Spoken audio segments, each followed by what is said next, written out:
De imediato queremos expor as nossas duas principais objeções.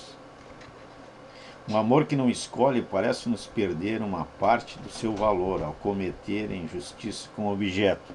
Além disso, nem todos os humanos são dignos de amor. O amor que fundou a família continua ativo na civilização, tanto em seu cunho original, em que não renuncia à satisfação sexual direta, como em sua modificação, a ternura inibida na meta.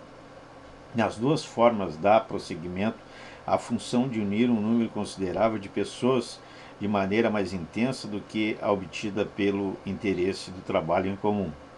O desleixo com que na linguagem se usa a palavra amor tem uma justificativa genética.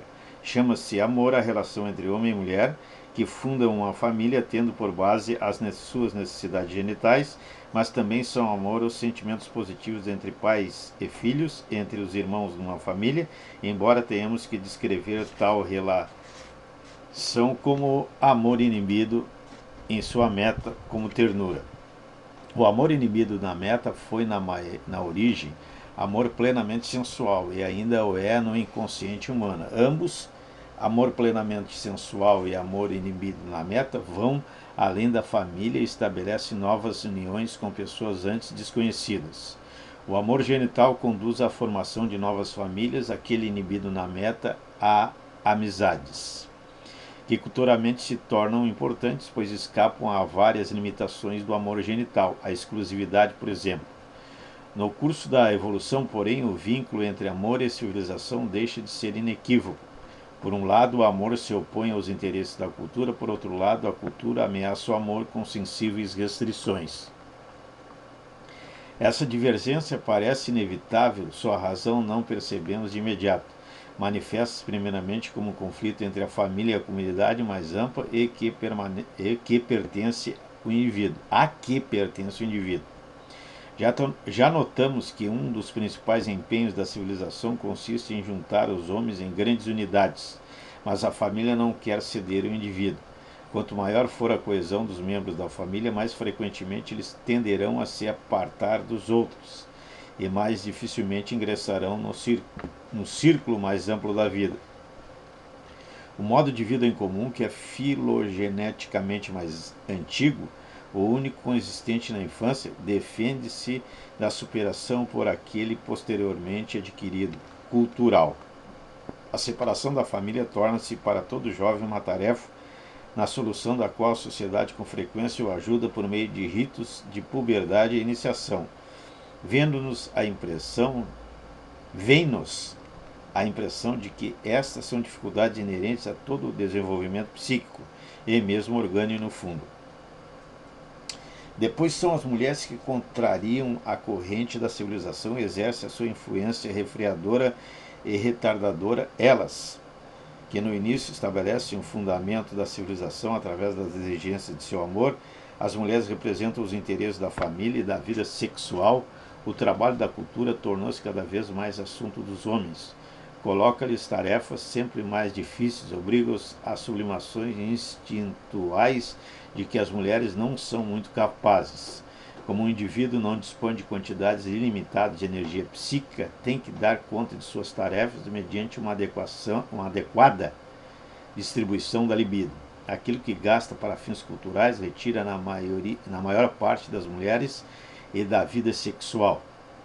A assídua convivência com homens, a sua dependência das relações com eles, o alienam inclusive de seus deveres como marido e pai. Então a mulher se vê relegada a segundo plano pelas solicitações da cultura e adota uma atitude hostil frente a ela. Do lado da cultura, a tendência a restringir a vida sexual não é menos clara do que a de ampliar o âmbito de cultura. A primeira fase cultural, a do totemismo, já traz consigo a proibição da escolha incestuosa de objeto, talvez a mais incisiva mutilação que a vida amorosa humana experimentou no curso do tempo. Por meio de tabus, leis e costumes, são produzidas mais restrições que atingem tanto os homens como as mulheres. As culturas não percorrem as culturas não percorrem todas a mesma distância nessa via.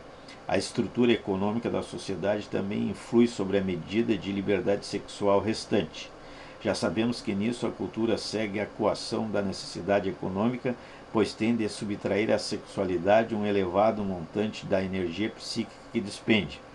Nisso a cultura se comporta em relação à sexualidade como uma tribo ou uma camada da população que submeteu uma outra à sua exploração. O medo de uma revolta dos oprimidos leva a rigorosas medidas de precaução. Nossa cultura europeia ocidental mostra um ponto alto nessa evolução.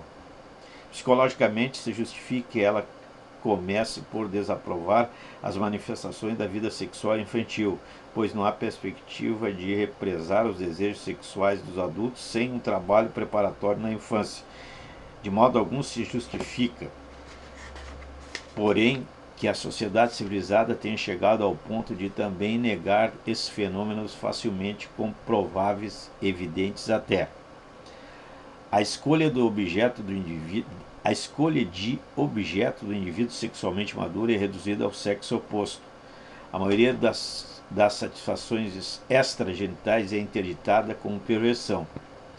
A exigência expressa em tais proibições de uma vida sexual uniforme para todos ignora as desigualdades na constituição sexual inata e adquirida dos seres humanos, priva um número considerável deles do prazer sexual e se torna assim a fonte de grave injustiça. O resultado dessas medidas restritivas poderia ser que nas pessoas normais, que nisso não se acham impedidas por sua constituição, todo o interesse sexual flui sem perda para os canais deixados abertos. Mas o que permanece isento de proscrição, o amor genital heterossexual, é ainda prejudicado pelas limitações da legitimidade e da monogamia. A civilização atual dá a entender que só quer permitir relações sexuais baseadas na união indissolúvel entre um homem e uma mulher, que não lhe agrada a sexualidade como fonte de prazer autônoma e que está disposta a tolerá-la somente como fonte, até agora insubstituível, de multiplicação dos seres humanos. Isso é naturalmente algo extremo. Sabe-se que demonstrou ser inexequível, mesmo por breves períodos. Apenas os fracos se sujeitam a uma interferência tão ampla na sua liberdade sexual. As naturezas mais fortes o fizeram apenas em troca de uma compensação, da qual falaremos depois. A sociedade civilizada viu-se obrigada a fechar os olhos para muitas transgressões que, segundo suas normas, deveria punir. Mas não cabe enganar-se na direção oposta, porque tal atitude é inócua por não atingir todos os seus propósitos. A vida sexual do homem civilizado está mesmo gravemente prejudicada. Às vezes parece uma função que se acha em processo involutivo, como nossos dentes, nossos cabelos enquanto órgãos. Provavelmente é lícito supor que como fonte de sensações felizes, ou seja, no cumprimento da nossa finalidade da vida, sua importância diminui sensivelmente. Há ocasiões em que acreditamos perceber que não somente a pressão da cultura, mas também algo da essência da própria função nos recusa a plena satisfação e nos impele por outros caminhos. Pode ser um equívoco, é difícil decidir. Entre as obras do sensível escritor inglês John Galsworthy, que atualmente goza do reconhecimento geral, há um conto que logo apreciei intitulado The Apple Tree, a macieira. Ele mostra convincentemente como na vida do homem civilizado de hoje não há mais lugar para o amor simples e natural entre duas criaturas. Eis algumas observações, em apoio da conjectura acima. Também o homem é um animal de inequívoca disposição bissexual. O indivíduo corresponde à função de suas metades simétricas, das quais uma é puramente masculina e a outra puramente feminina, na opinião de vários pesquisadores. É igualmente possível que cada metade fosse originalmente hermafrodita. A sexualidade é um fato biológico que, embora de significação extraordinária para a vida psíquica, é psicologicamente difícil de apreender. Estamos habituados a dizer que cada pessoa mostra impulsos instintuais, necessidades, características tanto masculinas como femininas. A natureza do masculino ou feminino, porém, pode ser indicada pela anatomia, mas não pela psicologia. Para esta, a oposição dos sexos empalidece ante aquela entre a atividade e passividade, na qual identificamos precipitadamente a atividade com a masculinidade e a passividade com a feminilidade. o que de maneira alguma se confirma invariavelmente no reino animal.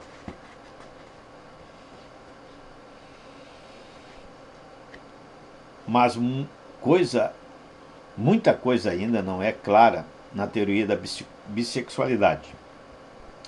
E na psicanálise só podemos ver como um contratempo o fato de não se ter ainda achado conexão entre ela e a teoria dos instintos.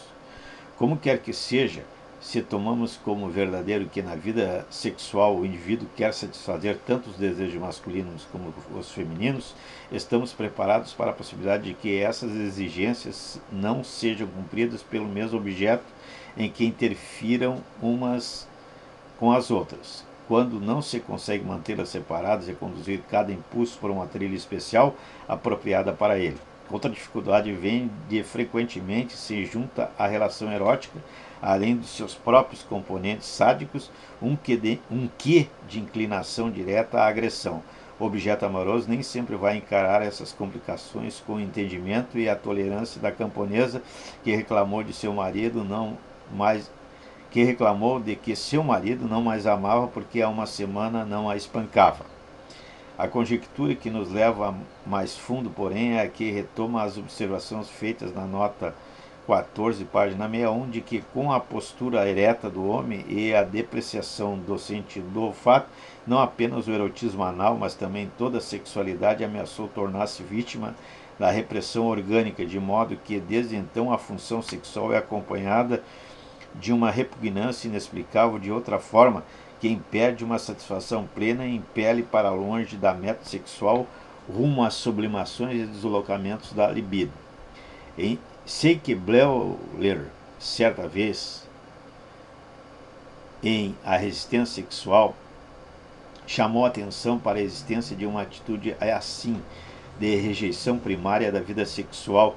Todos os neuróticos e muito além deles chocam-se com o fato de que interiorinas et faeces nascemos entre fezes e urina.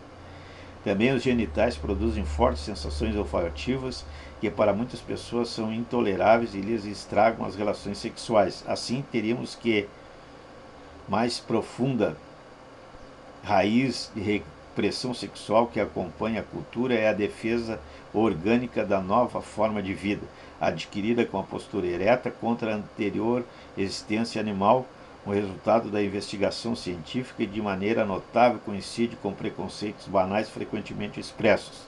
Todavia, por enquanto, estas são apenas possibilidades incertas, não consolidadas pela ciência. Tampouco devemos esquecer que, apesar da inegável depreciação dos estímulos olfativos, mesmo na Europa existem povos que valorizam como estimulantes da sexualidade os odores genitais que nos repugnam e não querem renunciar a eles. Ver as informações folclóricas obtidas no questionário de Van Bloch sobre o sentido do olfato na vida sexual.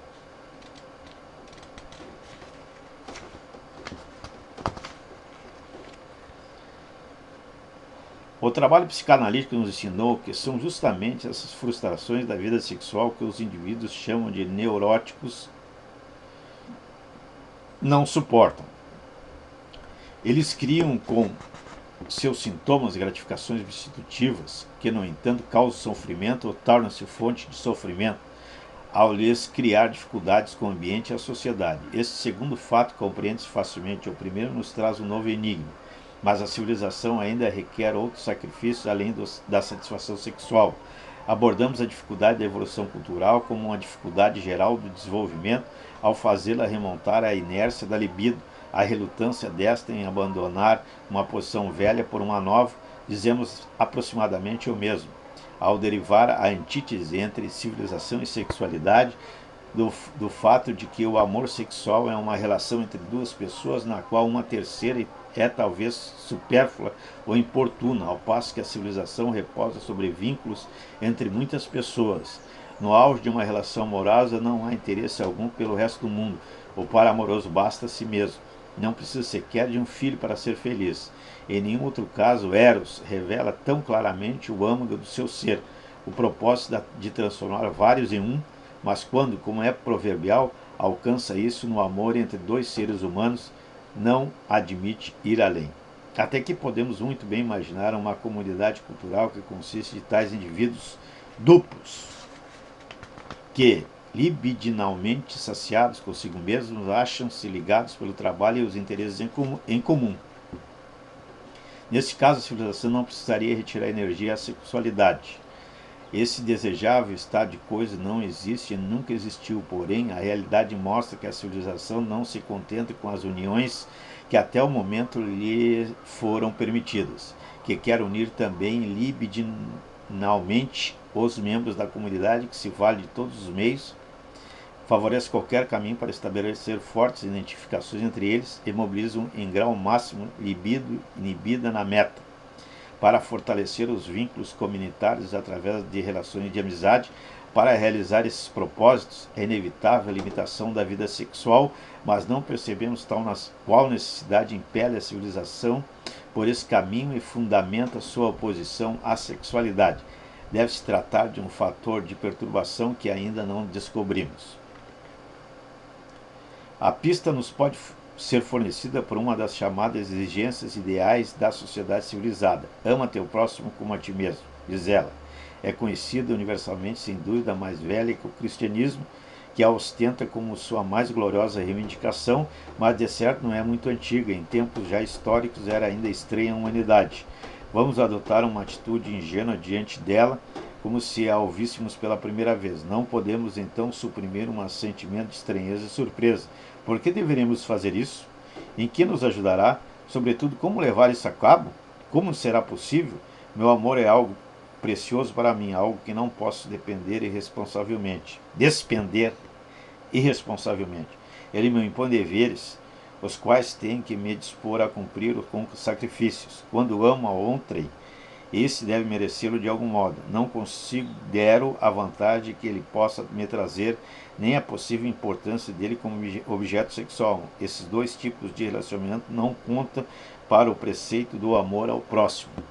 Ele o merece se em importantes aspectos semelha tanto a mim que posso amar a mim mesmo nele.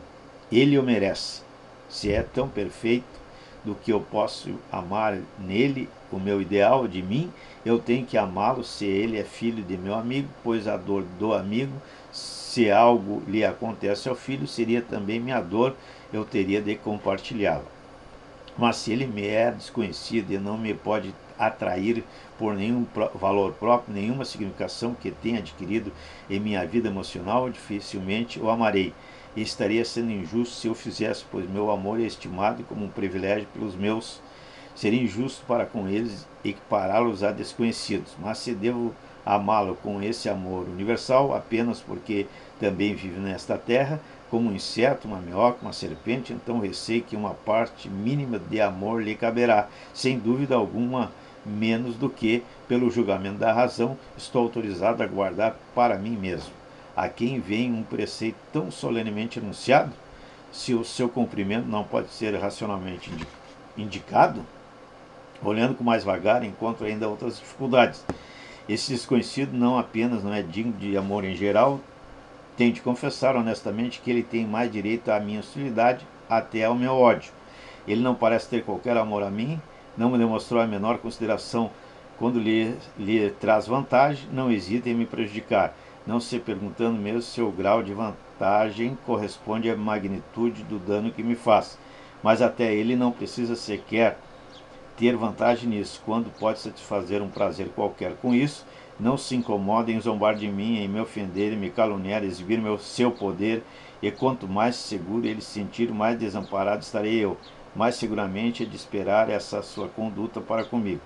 Quando se comporta de maneira diferente, quando sendo eu desconhecido, me poupa e me considera, acho-me disposto a retribuir-lhe na mesma moeda, sem qualquer preceito. De fato, se esse grandioso mandamento dissesse ama teu próximo assim como ele te ama, eu nada teria a objetar.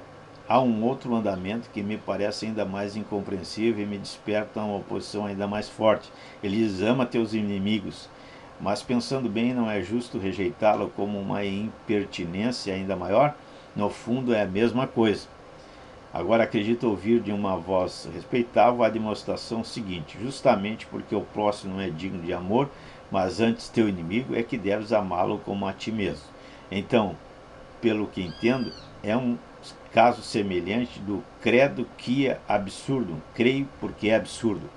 Ora, é bem provável que o próximo, quando solicitado a me amar tanto quanto a si mesmo, responda exatamente como eu e me repudie pelos mesmos motivos.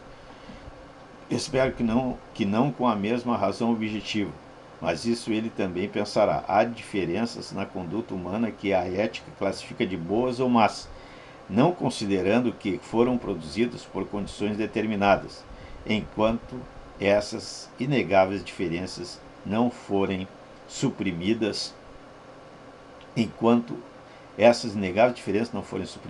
obedecer às elevadas exigências éticas implicará danos aos propósitos da cultura por estabelecer prêmios para a maldade.